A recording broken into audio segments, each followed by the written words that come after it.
Friends, welcome to our channel. तो आज से हम स्टार्ट करने जा रहे हैं बेसिक मैथ्स गाला पेपर का सॉल्यूशन। मार्केट में गाला आ चुकी है आपको, जिसका सबसे ज्यादा इंतजार था, और उसका सॉल्यूशन हम प्रोवाइड करेंगे, जिसमें मैं आपको पढ़ाऊंगी सोशल साइंस, बेसिक मैथ्स और स्टैंडर्ड मैथ्स। इनके सॉल्यूशन की सीरीज आपको सेक्शन वाइज मिलेगी और इसकी प्लेलिस्ट आपको हमारे इस चैनल पर मिल जाएगी। तो आप हमारा चैनल जरूर सब्सक्राइब कर लीजिए ताकि आपको सारी अपडेट्स मिलती रहे।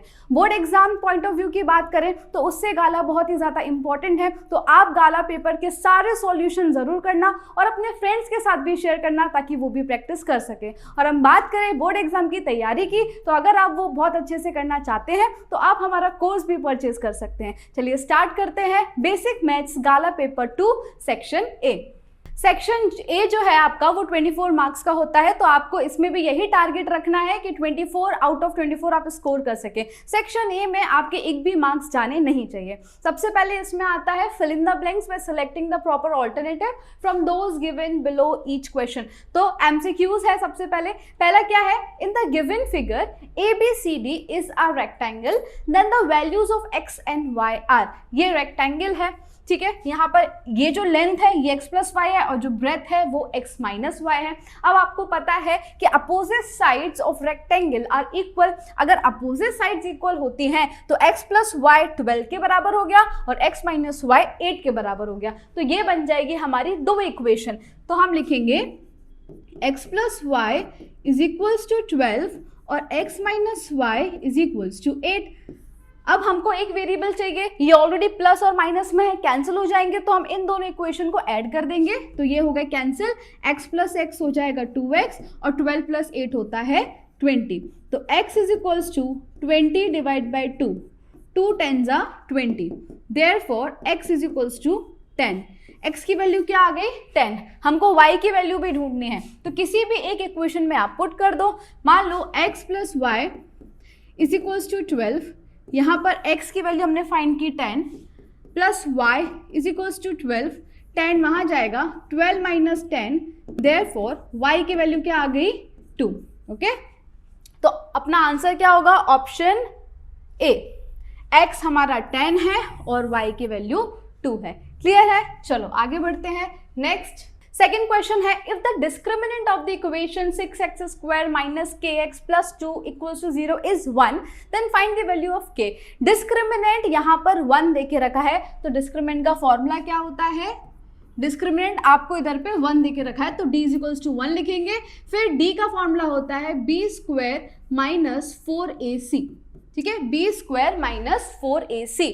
अब इस इक्वेशन में ये है a, k हो जाएगा b और 2 हो जाएगा c, ठीक है। तो b की वैल्यू यहाँ पर क्या है, साइन के साथ वैल्यू को उठाया जाता है, तो k की वैल्यू है माइनस k, तो b हो जाएगा minus k square minus 4a यानी कि 6 और c क्या है प्लस का 2, ये है 1 के बराबर, ठीक है। अब k square plus minus k into minus k तो प्लस हो जाएगा, तो हो जाएगा k स्क्वायर माइनस 4 6 24, 24 2 जा होता है 48 इज इक्वल्स टू 1। अब माइनस 48 है, वहां जाएगा तो प्लस 48 हो जाएगा, तो k square is equals to 49। अब रूट लगा दो तो स्क्वायर से रूट कैंसिल, ये हो जाएगा k, और 49 किसका परफेक्ट स्क्वायर होता है, तो 7 का। लेकिन याद रखना, जब भी कोई वैल्यू रूट से बाहर आती है तो वो पॉजिटिव भी हो सकती है और नेगेटिव भी। इसका रीजन क्या है, आप -7 का स्क्वायर करो वो भी 49 होगा और 7 का स्क्वायर करो वो भी 49 होगा। इसलिए जब रूट से वैल्यू बाहर निकाल रहे हो तो उसमें प्लस माइनस दोनों के साइन लगेंगे, तो k is equals to plus minus 7। Answer is option C, ठीक है, k is equals to plus minus 7। Okay, चलो नेक्स्ट क्वेश्चन नंबर 3 है, if 2k plus 1 13 and 5k minus 3, ये 3 कॉन्जिक्यूटिव टर्म्स है AP के। अब AP अगर है तो आपको पता है कॉमन डिफरेंस सेम होगा, कॉमन डिफरेंस सेम होगा, यानी कि अगर ये पहला टर्म, ये दूसरा टर्म और ये तीसरा टर्म, आप A2 माइनस A1 करो और A3 माइनस A2 करो, तो जो डिफरेंस होगा दोनों का सेम होगा, तो इन्हीं को हम इक्वल कर देंगे। हम करेंगे A2 minus A1 is equals to A3 minus A2। तो A2 क्या है यहाँ पे 13, 13 माइनस 2k प्लस 1, देखो 13 माइनस ब्रैकेट में लिखेंगे 2k प्लस 1, ठीक है। इनका डिफरेंस किसके बराबर होगा, इन दोनों का डिफरेंस, तो 5k minus 3 minus 13 is equals to 5k minus 3 minus 13। अब ये माइनस है तो साइन चेंज हो जाएंगे, तो 13 minus 2k minus 1 is equals to 5k minus, ये हो जाएगा इधर पर 16, ओके। अब देखो माइनस 2k वहां जाएगा तो प्लस 2k, तो इधर हो जाएगा 7k, 5 प्लस 2 7। 13 माइनस 1 क्या होता है, 12 होता है, ठीक है। और 12, ये माइनस 16 यहाँ आएगा तो प्लस 16 हो जाएगा, तो ये हो गया 28 is equals to 7k। Therefore k की वैल्यू आ जाएगी 28 बाई 7, 7 3 ज़ा 21, 7 4 ज़ा 28, therefore k is equals to 4, ठीक है। k की वैल्यू यहाँ क्या आ गई, 4। Answer is option B. Then क्यों किया हमने ऐसा, क्योंकि AP है और AP का जो कॉमन डिफरेंस होता है वो सेम होता है, तो हमने इक्वलाइज कर दिया और k की वैल्यू आ गई। आगे बढ़ते हैं, question 4, the distance of points a minus 3 from the x axis is dash unit. अब इसमें कुछ सॉल्यूशन नहीं है, पर आपको एक चीज याद रखनी है, अगर distance from x axis, distance from x axis पूछा है तो मॉड्यूल में y कोऑर्डिनेट आंसर होगा, ठीक है, मॉड्यूल में y कोऑर्डिनेट आंसर होगा। और अगर डिस्टेंस फ्रॉम y एक्सिस पूछा है तो मॉड्यूल में x कोऑर्डिनेट आंसर होगा।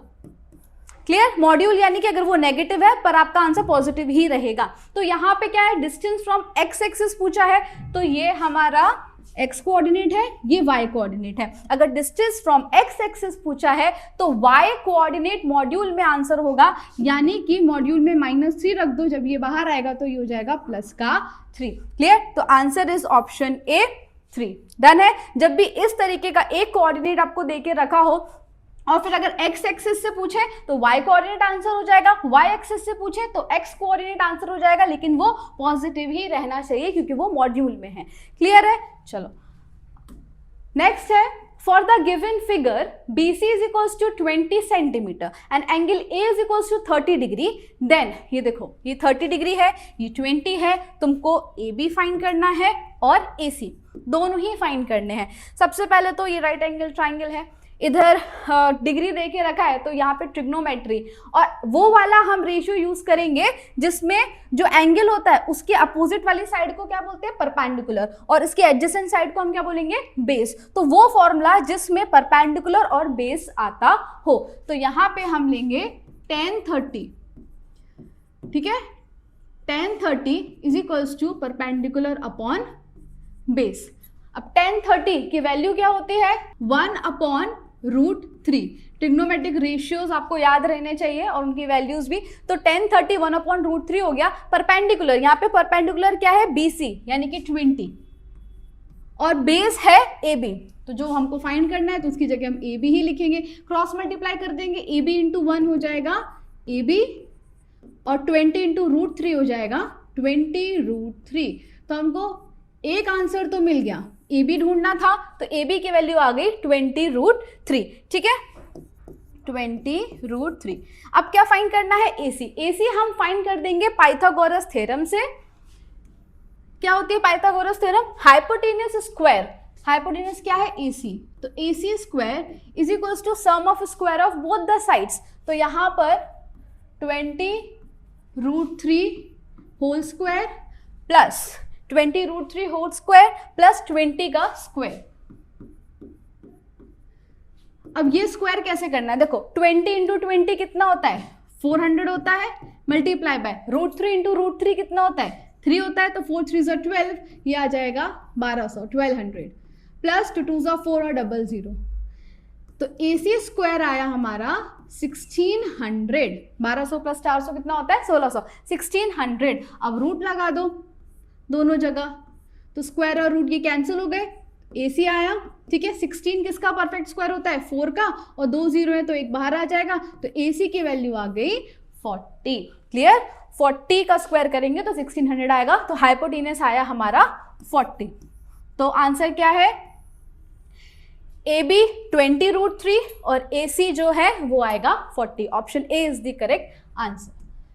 चलो नेक्स्ट की बात करें, so mode minus mean is equals to dash multiply by median minus mean. अब आपके पास एक फॉर्मूला है z is equals to 3m minus 2 mean, है ना, ये शॉर्ट सम के लिए फॉर्मूला है z is equals to 3m minus 2 mean. अब इस फॉर्मूले में करना क्या है, यहाँ पे भी मीन माइनस कर रहे हैं, यहाँ पर भी मीन माइनस कर रहे हैं, तो हम दोनों साइड मीन को सब्ट्रैक्ट कर देंगे, तो z माइनस मीन, यहाँ पे भी माइनस मीन लग जाएगा, तो z माइनस एक्स बार यानी कि mode minus mean is equals to 3m minus 2 mean minus mean, तो माइनस माइनस प्लस, लेकिन साइन तो ग्रेटर का लगेगा, तो ये हो जाएगा -3 मीन। अब z minus x bar is equals to, दोनों में 3 कॉमन है, अंदर क्या बचा m और यहाँ पर x बार। देखो यही सिचुएशन आ गई ना, mode minus mean is equals to dash यानी कि 3 in bracket median minus mean, तो यहाँ पे क्या आएगा 3। Option C is the correct answer. Clear है? चलो नेक्स्ट 7th है, यहाँ से चालू होते हैं fill in the blanks with correct alternatives. तो 3 + 2√5 इज एन या अ डैश नंबर, तो ये √5 है, ये इर्रेशनल होता है, तो पूरा नंबर ही कैसा हो जाएगा, इर्रेशनल नंबर, तो आंसर है इर्रेशनल। फिर the sum of the zeros of the polynomial 4x² - 3x - 7 is, sum of the zeros यानी कि अल्फा प्लस बीटा क्या होता है, -b/a, तो इधर पर ये a है, -3b - 7c, तो -b, पहले तो हम फॉर्मूले वाला माइनस रखेंगे, फिर यहाँ की b की जो वैल्यू है वो खुद ही नेगेटिव है, तो ब्रैकेट में -3 डिवाइड बाय a यानी कि 4, तो माइनस माइनस प्लस 3/4 आ गया हमारा आंसर। तो sum of zeros of this polynomial is 3/4। ठीक है, चलो the probability of an event that is certain to happen, यानी कि उसकी प्रोबेबिलिटी जो इवेंट होगा ही, यानी कि सर्टेन टू हैपन, इसको हम बोल सकते हैं श्योर इवेंट जो होता है ना वो, तो श्योर इवेंट की प्रोबेबिलिटी होती है 1। ठीक है, श्योर इवेंट की प्रोबेबिलिटी होती है 1 और इम्पॉसिबल इवेंट की होती है 0। चलो नेक्स्ट क्वेश्चन 10, यहाँ पर ट्रिगो आइडेंटिटीज हैं वो लगेंगी, तो क्या आइडेंटिटी होती है कि cos² theta +1 is equals to cosec² theta. ठीक है, cos² theta +1 is equals to cosec² theta. अब cosec को यहाँ लाएंगे तो 1 + 1 उधर जाएगा, माइनस हो जाएगा, तो ये हो जाएगा cot² theta minus cosec² theta is equals to -1। ठीक है, तो cot² theta minus cosec² theta -1 होगा आंसर। डन है। चलो next, a line intersecting a circle eight 2 distinct point is called, ये सर्कल है और एक लाइन जो 2 डिस्टिंक्ट पॉइंट पे इंटरसेक्ट कर रही है उसको हम क्या कहेंगे, सेकेंड। ठीक है, क्या कहेंगे, सेकेंड। डन। और अगर एक पॉइंट पे इंटरसेक्ट करती है तो उसको हम क्या बोलते हैं, टेंजेंट।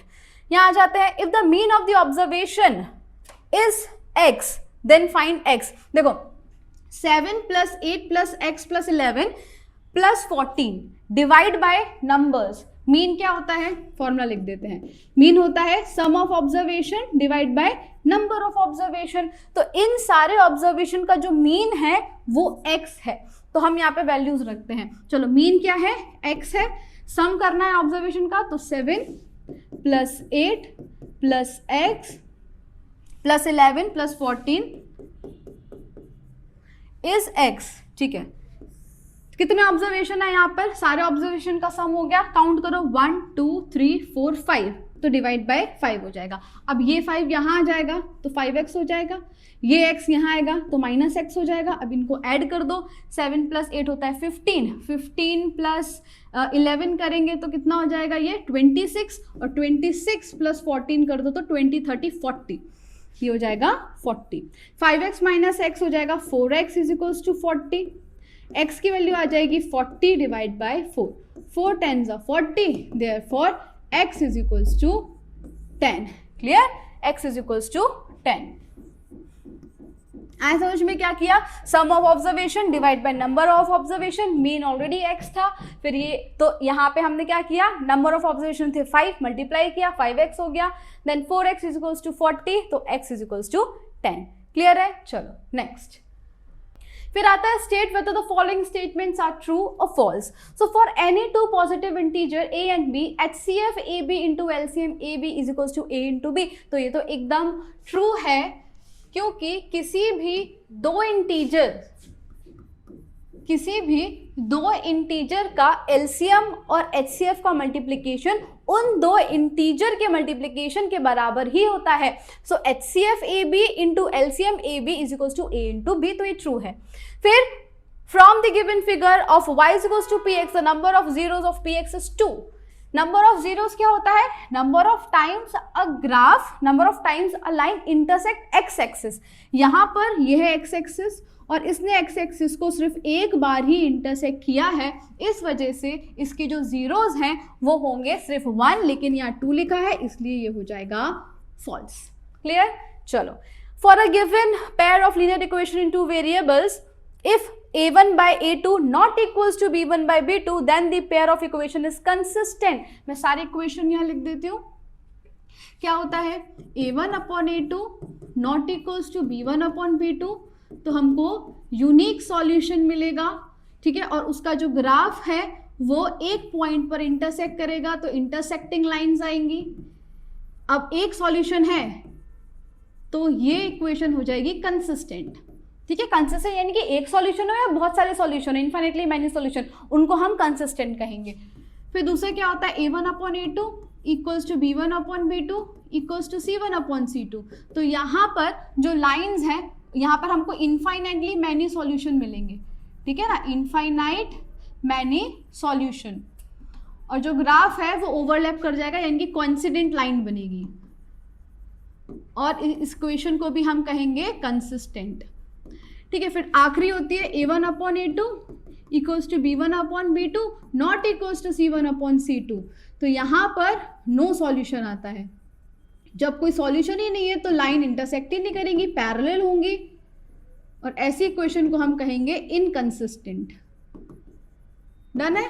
चलो फिर, हाँ, तो यहाँ पर क्या लिखा है, देखो पहला वाला है ना, ये तो यूनिक सॉल्यूशन, यूनिक सॉल्यूशन है, यानी कि एक तो सॉल्यूशन है तो कंसिस्टेंट है, तो ये हो जाएगा ट्रू। क्लियर है? Okay. The sum of the probabilities of all the primary elementary events is 0। किसी भी एक एक्सपेरिमेंट के जितने भी इवेंट्स होते हैं उन सब की प्रोबेबिलिटी का जो सम होता है वो 1 होता है, 0 नहीं होता, इसलिए ये भी क्या हो जाएगा, false. The sum of probability of all elementary event is 1 not 0। चलो next, answer the following question in 1 sentence, word और फिगर। पहला है, for a given AP A25 minus A15 is equals to 24। तो हमको यहाँ पे कॉमन डिफरेंस फाइंड करना है, बहुत ही सिंपल है। डिफरेंस का फॉर्मूला क्या है कि जो भी आपको दे के रखा हो दो टर्म का डिफरेंस, A25 माइनस A15, ठीक है, ऊपर वो रखना है। डिवाइड किससे करेंगे, ये जो नंबर है इनके डिफरेंस से डिवाइड कर देंगे, तो 25 माइनस 15। अब A25 माइनस A15 24 है, तो 24 डिवाइड बाय 25 माइनस 15 क्या होता है, 10। तो आंसर आ गया 2.4, ठीक है, 2.4 हमारा कॉमन डिफरेंस आ गया। फिर next, in cyclic quadrilateral ABCD 5 angle A is equals to 7 angle C, find angle A। अब साइक्लिक क्वाड्रिलेटर के जो अपोजिट एंगल्स होते हैं उनका सम 180 होता है, बस यही प्रॉपर्टी हमको यहाँ लगानी है। तो फिगर बना देते हैं पहले,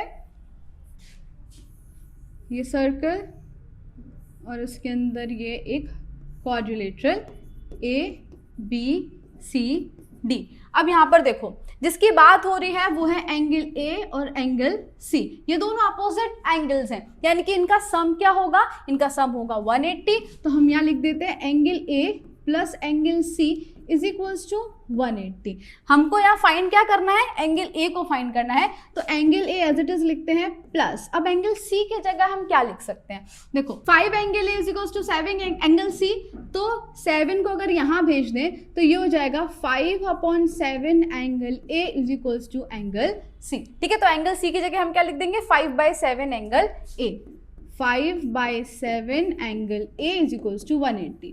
अब इसके नीचे कुछ नहीं है यानी कि 1 है, तो एलसीएम क्या होगा 7, तो इंटू 7, ऊपर भी इंटू 7, ये हो जाएगा 7 angle A plus 5 angle A divide by 7 is equals to 180।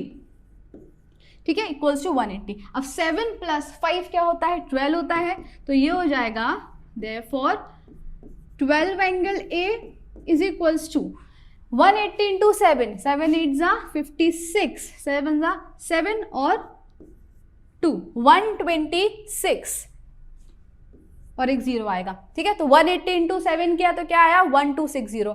अब 12 यहाँ पर मल्टीप्लाई में है, उधर जाएगा तो डिवाइड हो जाएगा, तो angle A is equals to 1260 divide by 12। अब डिवाइड करो तो 12 1 जा 12, फिर 6 तो छोटा है, 6 और 0 दोनों साथ में उतारेंगे तो इसलिए यहाँ पे एक 0 लगेगा, और 12 5 जा 60 होता है। Therefore angle A is equals to 105 degree.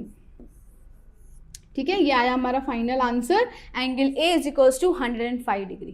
Clear है, चलो नेक्स्ट है, if p of a equals to 8/9 then find p of A bar. ये क्या होता है, probability of event plus probability of not event, और इन दोनों का जो सम है वो 1 होता है। देखो probability of A plus probability of A bar is equals to 1। यहाँ पे हमको पी ऑफ ए 8/9 दिया है, तो probability of A bar find करना है, इसको यहाँ ले जाएंगे तो पी ऑफ ए बार आ जाएगा 1 माइनस 8/9, एलसीएम होगा 9, 9 1 जा 9 माइनस 8/9, ये हो जाएगा 1/9।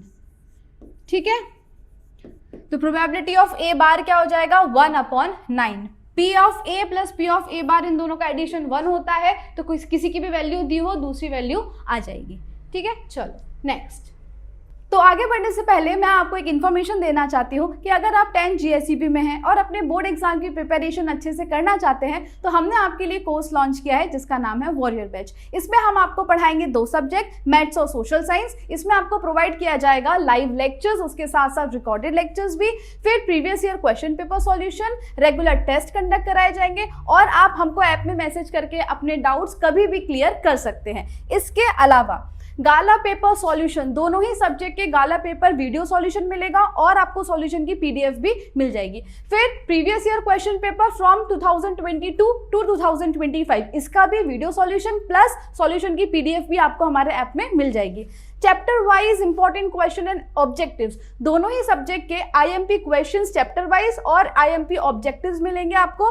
Then textbook exercise solution social science, maths की जो टेक्स्ट बुक एक्सरसाइज है उसका तो आपको यूट्यूब पर मिल ही रहा है, लेकिन सोशल साइंस में भी जो टेक्स्ट बुक की एक्सरसाइज है उसका सॉल्यूशन भी आपको ऐप में मिल जाएगा।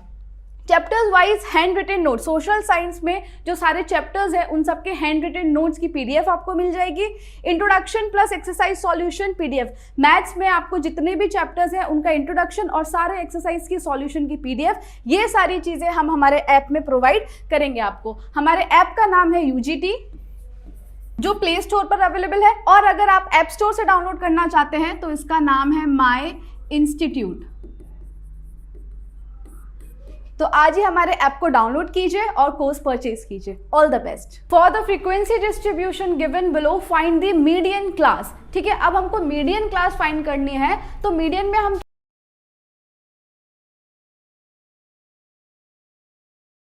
तो देखो क्या होगा, पहला तो 12 as it is, 12 plus 18 10 20 30, 30 plus 20 50, ठीक है, 50 प्लस 17 तो ये हो जाएगा 67, तो 67 प्लस 13 कितना हो जाएगा 70 और 80। डन। और ये फ्रीक्वेंसी का जो टोटल है वो भी क्या होगा 80, इसका जो लास्ट नंबर होता है वो फ्रीक्वेंसी का टोटल होता है, तो ये आपका आ गया सिग्मा FI, या इसको n भी बोल सकते हैं। मीडियन में क्या होता है, m is equals to n/2 करते हैं। n कितना है 80 by 2 कितना आया 40, तो 40th ऑब्जर्वेशन हमको देखना है कि CFI में कहाँ आएगा, 40th ऑब्जर्वेशन CFI में कहाँ आएगा, और वही हमारी क्लास हो जाएगी। तो देखो 12 छोटा है, 30 भी 40 से छोटा है, 50 इधर पर हमारा जो ऑब्जर्वेशन है 40th ऑब्जर्वेशन वो 50 पर आ सकता है, इसलिए 50 के लाइन वाला जो क्लास है 20 to 30 वही होगा हमारा मीडियन क्लास। ठीक है, तो मीडियन क्लास हमसे पूछा था, तो आंसर क्या हो जाएगा 20 to 30 है मीडियन क्लास। ठीक है, चलो नेक्स्ट। अब आता है match the following pair. Area of the base of cone. अब कोन ऐसा होता है, तो कोन का जो बेस है वो क्या है, सर्कल है, तो area of base of the cone में हम एरिया ऑफ सर्कल लिखेंगे। तो एरिया ऑफ सर्कल क्या होता है, पाई आर स्क्वायर, तो इसका आंसर है ऑप्शन सी। ठीक है, 21 का आंसर है option c, pi r square. फिर curve surface area of hemisphere, जितने भी फॉर्मूले हैं सरफेस एरिया वॉल्यूम में वो सब आपको याद रखने हैं। Curve surface area of hemisphere क्या होता है, 2 पाई आर स्क्वायर। ठीक है, curve surface area of hemisphere क्या होता है, 2 पाई आर स्क्वायर, और total surface area of hemisphere होगा 3 पाई आर स्क्वायर। क्लियर। नेक्स्ट है 23 number, perimeter of minor sector OAPB। तो इसका पेरीमीटर निकालना है। यहाँ पे सब कुछ दे के रखा है, पेरीमीटर यानी कि इन तीनों को ऐड कर दो, और ये क्या होता है, सेक्टर में 2 लाइन होती है वो रेडियस होती है, तो इसका पेरीमीटर कैसे निकलेगा, R प्लस R, दोनों रेडियस को ऐड किया, और ये जो आर्क है इसकी लेंथ हमको L दे के रखी है, तो R प्लस L, तो हो जाएगा 2R प्लस L। ठीक है, 2R प्लस L, ये थीटा नहीं है, बस इतना है, तो आंसर क्या होगा, option C, 2R plus L। फिर area of minor sector, area of minor sector क्या होता है, theta upon 360 into pi r square, लेकिन ऐसा तो कुछ ऑप्शन में नहीं है ना, ऑप्शन में L यानी कि ये लेंथ ऑफ आर्क है, तो लेंथ ऑफ आर्क क्या होता है, theta upon 360 into 2 pi r. ठीक है, theta upon 360 into 2 pi r. अब इसको कैंसिल करो, 2 1 ज़ा 2, 2 1 ज़ा 2, हाफ कर दो तो 180 हो जाएगा। ओके, तो theta upon 180 pi r, theta upon 180 pi r, theta upon 180 pi r, ये होता है लेंथ ऑफ आर्क। एरिया पूछा है तो इसमें किस चीज की कमी है, आर स्क्वायर होता है, तो यहाँ पे एक आर नहीं है, और दूसरा 180 की जगह यहाँ 360 होता है, तो यानी कि 180 को मल्टीप्लाई करना पड़ेगा 2 से, तो यहाँ पे नीचे 2 नहीं है। अब इस पूरे को थीटा पाई आर बाई 180 को हम क्या लिख सकते हैं, L, क्यों, क्योंकि ये लेंथ ऑफ आर्क है, तो L R by 2, L into R by 2, ये आया।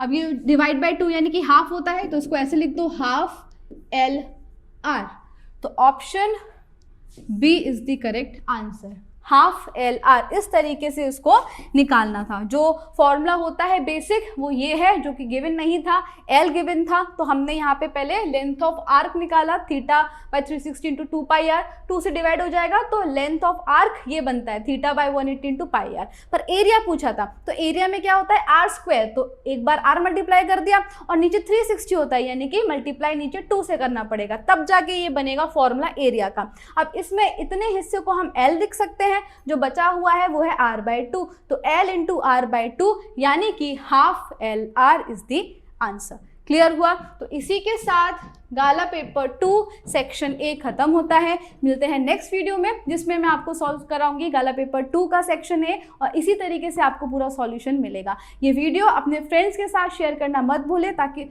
सबकी तैयारी अच्छे से हो सके। और वीडियो पसंद आया हो, do like, share and subscribe our channel. Thank you.